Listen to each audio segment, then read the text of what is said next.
विशेष कार्यक्रम में आज आप सुनेंगे 17 सितंबर से शुरू हुए सेवा पखवाड़े के तहत प्रधानमंत्री नरेंद्र मोदी के नेतृत्व में पिछले 11 वर्षों में प्रमुख क्षेत्रों में देश को आत्मनिर्भर बनाने के सार्थक प्रयासों पर वरिष्ठ पत्रकार रणविजय सिंह से खास बातचीत। वार्ताकार हैं आकाशवाणी संवाददाता शैलेंद्र शर्मा।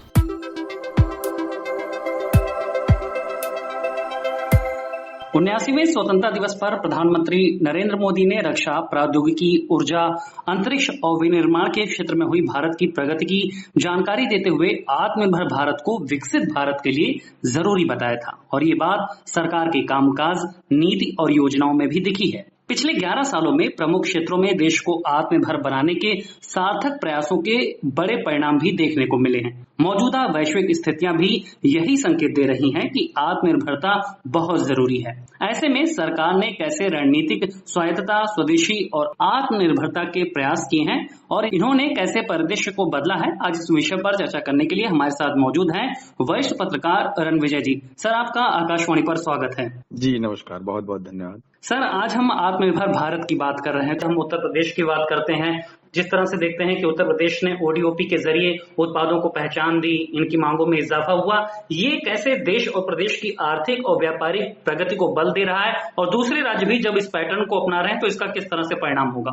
देखिए, ओडीओपी सिर्फ एक योजना नहीं है, बल्कि हमें लगता है कि ये इकोनॉमिक डिप्लोमेसी का भी हिस्सा हो गया है, क्योंकि उत्तर प्रदेश में 75 जिलों और लगभग हर जिलों में एक उत्पाद ऐसा है जिसको डेवलप कर दें तो ये एक ब्रांड बन सकता है। तो 2018 में उत्तर प्रदेश सरकार ने इस योजना को शुरू किया और अब तक एमएसएमई में 90,000 से ज्यादा जो उत्पाद है वो चिन्हित हो चुके हैं, जिनको जीआई टैग तक मिल चुका है। जैसे बनारस की साड़ी, कालीन, काला नमक चावल, मतलब ऐसे कई उत्पाद हैं, करीब करीब 50 के आसपास। तो लोकल को कैसे ग्लोबल बनाया जा सकता है और ग्लोबल बना के कैसे उस एक डिस्ट्रिक्ट के प्रोडक्ट को अंतर्राष्ट्रीय परिदृश्य पे उसको मौका दिया जा सकता है, ये एक योजना जो है उसको रिप्रेजेंट करती है। अब सोचिए कि यूपी के जिलों की जो ये उत्पाद हैं, ये दुबई एक्सपो तक गए। तो हमें लगता है कि ये ओडीओपी ब्रांड इंडिया की एक नई पहचान है और यूपी के इस प्रोजेक्ट को बाकी राज्य भी धीरे धीरे अगर अडॉप्ट करें तो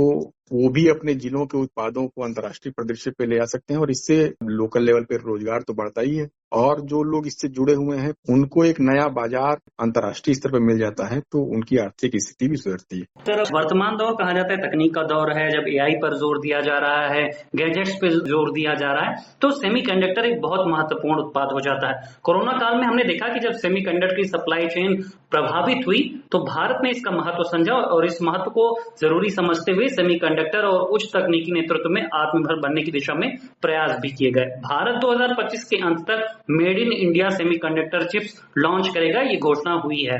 ये कितनी महत्वपूर्ण हो जाती है और इसमें जिस तरह से उत्तर प्रदेश की भूमिका भी है, नोएडा में भी इसका उत्पादन होगा, ये वर्तमान परिदृश्य में कितना जरूरी हो गया था? ये बहुत जरूरी, बहुत पहले समझ में आ गया था भारत को कि इस दिशा में आत्मनिर्भर होना बहुत जरूरी है। कोविड का आपने जिक्र किया, उस समय तो इसको गंभीरता से महसूस किया गया, खासतौर पे जब चाइना के कई उत्पादों पे प्रतिबंध लगा। उसके बाद ये बताया गया कि सेमीकंडक्टर की सप्लाई अगर बाधित हुई तो बहुत इंडस्ट्रीज प्रभावित हो जाएंगी, लेकिन भारत ने इसको बहुत सलीके से और गंभीरता के साथ हैंडल किया और ये इसलिए भी जरूरी है क्योंकि ऑटोमोबाइल, इलेक्ट्रॉनिक्स, मोबाइल और इवन रक्षा क्षेत्र में भी इसकी बहुत अहम भूमिका है। सर, भारत कृषि प्रधान देश रहा है। भारत खेती किसानी का देश रहने के साथ ही हम न केवल अपनी जरूरी अन्न उपजाते हैं बल्कि निर्यात भी करें। इस सोच के साथ कैसे कृषि और कृषि आधारित उद्योगों, उत्पादों और सबसे महत्वपूर्ण उर्वरक, इन सारे मामलों में आत्मनिर्भरता के प्रयास हुए हैं, इन्होंने कैसे अंतर ला दिया? खासतौर पे जैसे हमने देखा हरित क्रांति के बाद देश में उर्वरक अंधाधुंध प्रयोग हुए,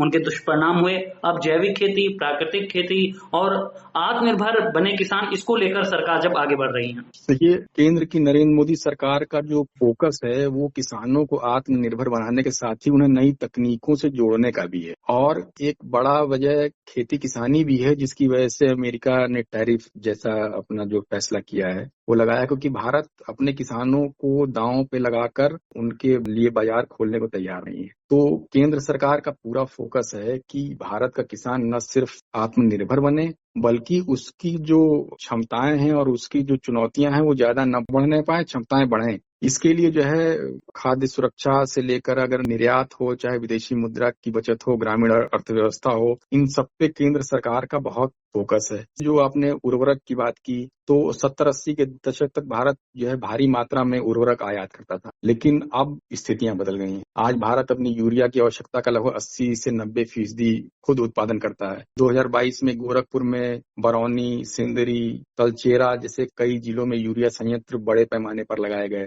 इसके साथ भारत में नैनो यूरिया इफ्को द्वारा जो है अभिनव प्रयोग किया जा रहा है कि इसको कैसे बढ़ाया जाए। केंद्र सरकार का पूरा फोकस है कि हमारा किसान न सिर्फ आत्मनिर्भर हो, बल्कि वो आर्थिक रूप से मजबूत भी हो, उसकी आय 2 से 3 गुना बढ़े। सरकार कृषि को आगे बढ़ाने के लिए बड़ा कदम उठा रही है, लेकिन एक और महत्वपूर्ण क्षेत्र है, वो है ऊर्जा का।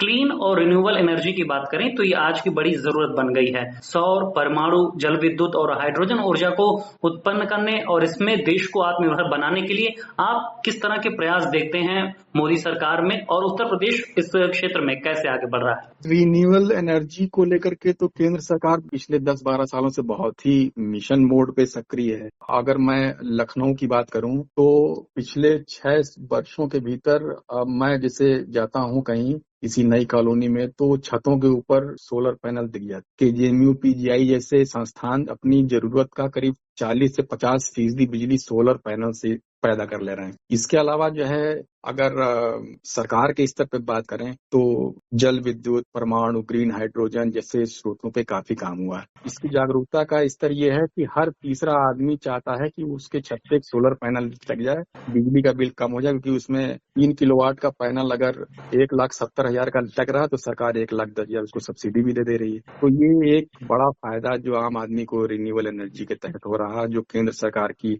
स्तर पे शुरू हुआ, प्रदेश सरकार ने इसको आगे बढ़ाया। 2025 तक उत्तर प्रदेश में 10,700 मेगावाट सौर ऊर्जा क्षमता का लक्ष्य रखा गया है। सोलर पैनल इंस्टॉलेशन में उत्तर प्रदेश मेरे ख्याल से पूरे देश में नंबर 1 है, 27,000 या 28,000 के आसपास इंस्टॉलेशन के साथ। और बुंदेलखंड जो क्षेत्र है, यहाँ सबसे ज्यादा बिजली आपूर्ति सोलर प्लांट है और हो रहा है कि ये एक जो है बहुत ही उल्लेखनीय प्रयास है ऊर्जा जरूरतों को मीट आउट करने के लिए और उसको पूरा करने के लिए। बिल्कुल सर, 2047 में विकसित भारत की संकल्पना को पूरा करने के लिए ये जरूरी है कि विभिन्न महत्वपूर्ण क्षेत्रों में भारत आत्मनिर्भर बने और पूरी दुनिया में अपनी जो उत्पादन है, जो उत्पाद हैं, उनकी महत्ता को साबित करे। हमसे बात करने के लिए, जरूरी जानकारी साझा करने के लिए सर बहुत बहुत शुक्रिया। थैंक यू, बहुत बहुत धन्यवाद। विशेष कार्यक्रम में अभी आप सुन रहे थे 17 सितंबर से शुरू हुए सेवा पखवाड़े के तहत प्रधानमंत्री नरेंद्र मोदी के नेतृत्व में पिछले 11 वर्षों में प्रमुख क्षेत्रों में देश को आत्मनिर्भर बनाने के सार्थक प्रयासों पर वरिष्ठ पत्रकार रणविजय सिंह से खास बातचीत। वार्ताकार थे आकाशवाणी संवाददाता शैलेंद्र शर्मा।